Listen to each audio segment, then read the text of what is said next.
കലാഭവൻ മണിയുടെ സഹോദരൻ RLV രാമകൃഷ്ണനെ അധിക്ഷേപിച്ച് കലാമണ്ഡലം സത്യഭാമ. കാക്കയുടെ നിറമായതുകൊണ്ട് മോഹിനിയാട്ടം RLV രാമകൃഷ്ണന് ചേരുന്നതല്ല. നിറമുള്ള ശരീരവും ഭംഗിയുള്ളവരും മാത്രമേ മോഹിനിയാട്ടം കളിക്കാവൂ എന്നും സത്യഭാമ പറയുന്നു. അതേസമയം അധിക്ഷേപത്തിനെതിരെ നിയമ നടപടികളുമായി മുന്നോട്ട് പോകുമെന്ന് RLV രാമകൃഷ്ണനും പ്രതികരിച്ചു. കൂടുതൽ വിവരങ്ങളുമായി തൃശ്ശൂരിൽ നിന്നും മനോജ ചേർന്നുണ്ട്. മനോജ്, എങ്ങനെ നോക്കിക്കാണാം? വിഷ്ണു, RLV രാമകൃഷ്ണനെതിരെ സത്യഭാമ നടത്തിയിട്ടുള്ള പരാമർശമാണ് ഇപ്പോൾ വിവാദമായിട്ടുള്ളത്. കാക്കയുടെ നിയമമായതുകൊണ്ട് തന്നെ മോഹിനിയാട്ടം RLV രാമകൃഷ്ണനെ ചേരുന്നതല്ല എന്ന രീതിയിലായിരുന്നു ഈ സത്യഭാമയുടെ ഒരു പരാമർശം. ഇത് തന്നെ ഒരു യൂട്യൂബ് ചാനലിന് നൽകിയ അഭിമുഖത്തിലാണ് ഇക്കാര്യം പറയുന്നത്. ഇതിൽ തന്നെ വലിയ തരത്തിലുള്ള ഒരു പ്രതിഷേധം തന്നെയാണ് സാമൂഹ്യ മാധ്യമങ്ങളിലൂടെ ഇപ്പോൾ ഉയരുന്നത്. ഇതിൽ പ്രതികരണവുമായി ഇപ്പോൾ RLV രാമകൃഷ്ണൻ തന്നെ രംഗത്ത് വന്നിരിക്കുകയാണ്. അദ്ദേഹം കൃത്യമായും പറയുന്നുണ്ട്. അതായത് പട്ടികജാതി കലാകാരന് നൃത്തരംഗത്ത് പിടിച്ചു നിൽക്കാൻ പറ്റാത്ത സാഹചര്യമാണെന്നാണ് RLV രാമകൃഷ്ണൻ വ്യക്തമാക്കുന്നത്.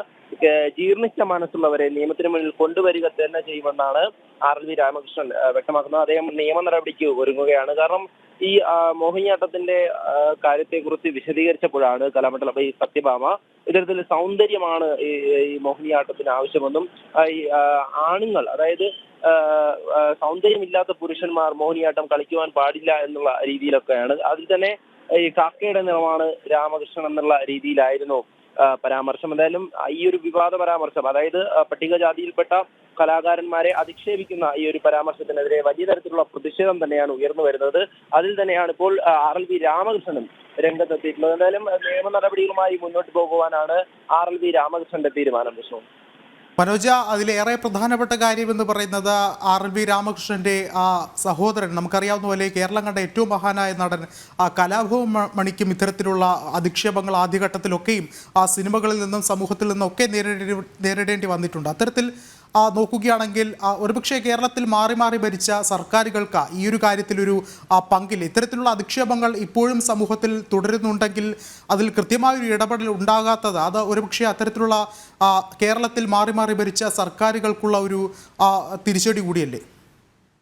തീർച്ചയായും ഈ കേരളത്തിലെ ഈ സാഹചര്യത്തിൽ ഇപ്പോഴും ഈ ജാതീയപരമായിട്ടും അതുപോലെ തന്നെ ഈ വർഗഭേദമായിട്ടും വിവേചനം നേരിടുന്ന, അതായത് പട്ടികജാതിയിൽപ്പെട്ട കലാകാരന്മാരെ ഉൾപ്പെടെ ഈ അവഹേളിക്കുന്ന തരത്തിലേക്ക് പോകുകയാണ്. നേരത്തെ തന്നെ സൂചിപ്പിച്ചതുപോലെ അദ്ദേഹത്തിന്റെ സഹോദരൻ, ഈ കേരളം ഇന്നും മറക്കാതെ ഹൃദയത്തിൽ കൊണ്ട് നടക്കുന്ന കലാഭവൻ മണി ആദ്യഘട്ടത്തിലൊക്കെ അനുഭവിച്ചിരുന്ന ഈ ഒരു അവഹേളനമൊക്കെ തന്നെയാണ് ഇപ്പോൾ അദ്ദേഹത്തിന്റെ സഹോദരനും അനുഭവിക്കേണ്ടി വരുന്നത്. കാരണം പരസ്യമായി തന്നെ ഇത്തരത്തിൽ ഒരാളുടെ നിറത്തിനെ കുറിച്ച് അവഹേളനം നടത്തുന്നു. അതോടൊപ്പം തന്നെ അദ്ദേഹം ആ കലാകാരൻ, അതായത് ആ കലാരൂപത്തിൽ ചേർന്ന ആളല്ല എന്നുള്ള രീതിയിലുള്ള പരാമർശം. എന്തായാലും ഇത്തരത്തിലുള്ള ജാതീയപരമായിട്ടും അതുപോലെ തന്നെ ഈ നിറത്തെ ഉദ്ദേശിച്ചുമുള്ള ഈ അധിക്ഷേപങ്ങൾ ഇതൊക്കെ തന്നെ വലിയ രീതിയിൽ ഇന്ന് കേരളത്തിൽ കലാപ്രതിഭകൾ തന്നെ ഇത്തരത്തിൽ പരസ്യമായി ഉന്നയിക്കുന്നു. ഇതൊക്കെ തന്നെ ഈ കേരളത്തിലെ രാഷ്ട്രീയ സാഹചര്യത്തിന് വലിയ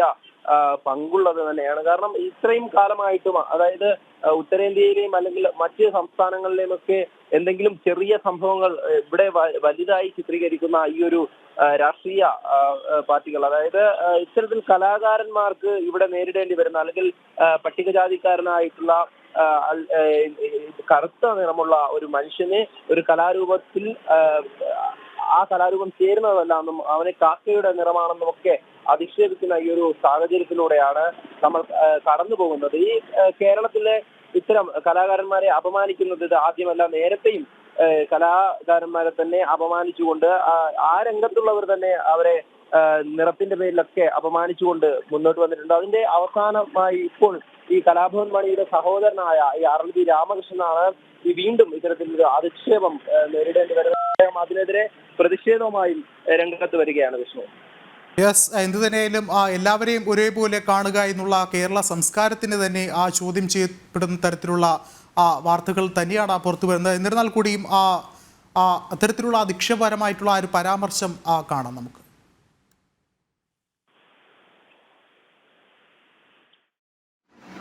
ഇയാള് കണ്ടു കഴിഞ്ഞാല് കിഴങ്ങാണ്. എല്ലാം കൊണ്ടും കാല് കുറച്ചിങ്ങനെ അകത്തി വെച്ച് കളിക്കുന്ന ഒരു ആർട്ട് ഫോമാണ്. ഒരു പുരുഷൻ കാലും കവിച്ചു വെച്ചിട്ട് മോഹിനിയാട്ടം കളിക്കാന്ന് പറഞ്ഞാൽ ഇതുപോലൊരു അരോചകമില്ല. എന്റെ അഭിപ്രായത്തില് മോഹിനിയാട്ടം ഒന്ന് ആമ്പിള്ളേർക്ക് പറ്റണമെങ്കിൽ അതുപോലെ സൗന്ദര്യം ഉണ്ടാവണം. ആമ്പിള്ളേരിൽ നല്ല സൗന്ദര്യമുള്ളവരുണ്ട്, അവരായിരിക്കണം. ഇവനെ കണ്ടു കഴിഞ്ഞാണ്ടല്ല ദൈവം പോൽ പെറ്റ തള്ള സഹിക്കില്ല. ഇത് തന്നെയായാലും കലാമണ്ഡലം സത്യഭാമയ്ക്കുള്ള ഒരു കൃത്യമായൊരു മറുപടി സാംസ്കാരിക കേരളം തന്നെ നൽകുമെന്ന് തന്നെയാണ് കരുതുന്നത്. മനോജാണ് വിശദമായ റിപ്പോർട്ടുകളും പങ്കുവച്ചത്.